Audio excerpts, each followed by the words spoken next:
இது சேனல் நட்சத்திரங்களின் கனவு குரல். தனிமையில் தொடங்கிய காதல். அத்தியாயம் 7. ரக்ஷனும் ரிஷிகாவும் பைக்கில் ஒன்றாக வந்து கொண்டிருந்தனர். சில நிமிட அமைதிக்கு பிறகு ரக்ஷன் மெதுவாக, எங்க உன்னை இறக்கி விடுறோம் என்று கேட்டான். ரிஷிகா தயக்கமின்றி அன்பு இல்லம் என்று சொன்னாள். அந்த வார்த்தையை கேட்டதும் ரக்ஷன் ஒரு நொடி அமைதியாகிவிட்டான். எதுவும் பேசாமல் பைக்கை ஓட்டிக்கொண்டிருந்தான். சிறிது நேரத்தில் அன்பு இல்லம் வந்தது. ரக்ஷன் பைக்கை நிறுத்தினான். ரிஷிகா பைக்கிலிருந்து இறங்கி தேங்க்ஸ் என்று மெதுவாக சொல்லிவிட்டு உள்ளே நடக்கத் தொடங்கினாள். அவள் செல்வதை அமைதியாக பார்த்து கொண்டிருந்தான். ரிஷிகாவை ரக்ஷன் அன்பு இல்லத்தின் முன் இறக்கிவிட்டு பைக்கில் கிளம்பி சென்றதை பார்த்து தன்விகா ஆச்சரியமாக, இவர் அந்த ஜெராக்ஸ் கடையில் இருந்த பையன்தானே என்று மனதிற்குள் நினைத்தாள். அவள் உடனே ரிஷிகாவிடம் சென்றாள். ரிஷிகா, நீ ஏன் அந்த ஜெராக்ஸ் கடை பையனோட வந்த? நான் சொன்னல ஒருத்தரை ரோட்டில் மயங்கி விழுந்துட்டாருன்னு. ஆமாம், அவர் ரக்ஷனோட அப்பா தான். ரொம்ப லேட் ஆனதுனால என்னை இங்கே ட்ராப் பண்ணிட்டு போனார். ரக்ஷன் என்ற பெயரை கேட்டவுடன் தன்விகா சற்று யோசித்தாள். உனக்கு அவரோட பேர் கூட தெரியுமா? ரிஷிகா சிரித்தபடி, இல்லை, அவரோட அப்பா அவரை ரக்ஷன்னு கூப்பிட்டாங்க, அப்போ தான் எனக்கு தெரிஞ்சுது என்றாள். சரி, டின்னர் சாப்பிட்டியா? சாப்பிட்டேன். எங்க? ரிஷிகா சாதாரணமாக, வர வழியில் ரக்ஷன் ஒரு ஹோட்டலில் பைக்கு நிறுத்தினார். நீங்களும் எதுவும் சாப்பிடலை, நானும் சாப்பிடலை. முதல்ல சாப்பிட்லான்னு சொன்னார். அப்புறம் 2 பேரும் டின்னர் சாப்பிட்டுட்டு வந்தோம் என்றாள். அதை கேட்ட தன்விகா புருவத்தை உயர்த்தி குறும்பாக சிரித்தாள். அடடா, என்ன விஷயம்? ஹோட்டலுக்கெலாம் போய் டின்னர் சாப்பிட்டு வந்திருக்கீங்க?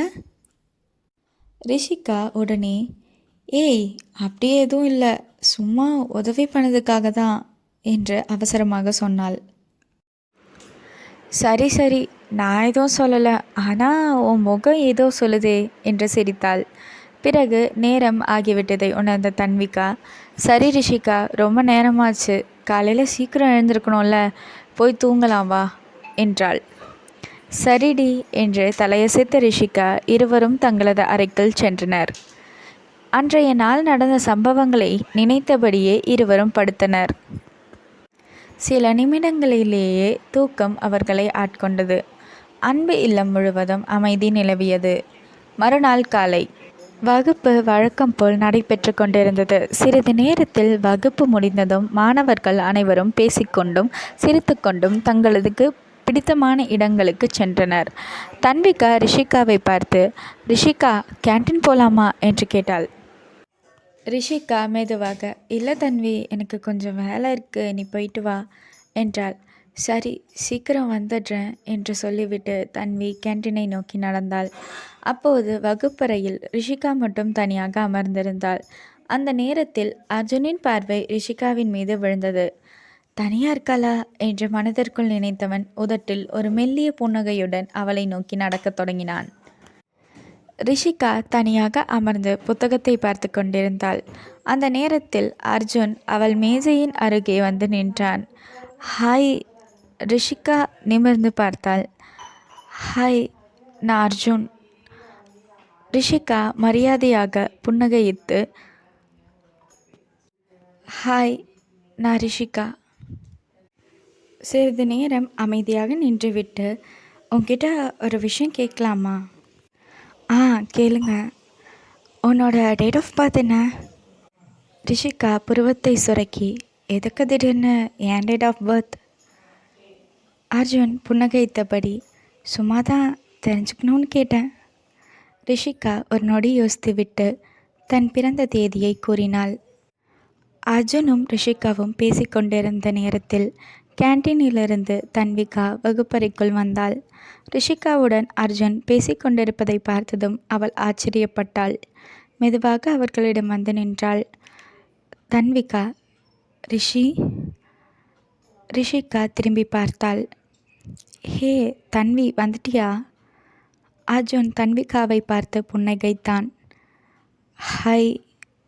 தன்விகா ஹாய். அர்ஜுன் ரிஷிகாவை நோக்கி, சரி ரிஷிகா, அப்புறம் பேசலாம், பை என்று கூறிவிட்டு அங்கிருந்து சென்றான். அர்ஜுன் அங்கிருந்து சென்றதும் தன்விகா ரிஷிகாவை பார்த்து குறும்பாக சிரித்தாள். ரிஷி, உனக்கு ஒரு விஷயம் தெரியுமா? என்ன? இந்த அர்ஜுன் எந்த பொண்ணுங்கிட்டேயும் இப்படி நின்று பேசவே மாட்டான். ரிஷிகா ஆச்சரியமாக, அப்படியா என்று கேட்டாள். ஆமாடி, காலேஜில் எல்லாருக்கும் தெரியும். எத்தனையோ பொண்ணுங்க அவன்கிட்ட பேச ட்ரை பண்ணியும் ஆனால் அவன் யார்கிட்டையும் பேசினதில்லை. ரிஷிகா அமைதியாக கேட்டுக்கொண்டிருந்தாள். ஆனால் இன்னைக்கு உன்கிட்ட வந்து ஹாய் சொல்லி பேர் கேட்டுட்ருக்காரு. அது இல்லாமல் டேட் ஆஃப் பர்த்லாம் கேட்டான்னு சொல்கிற. அதை பார்த்தா கொஞ்சம் சந்தேகமாக தான் இருக்குது.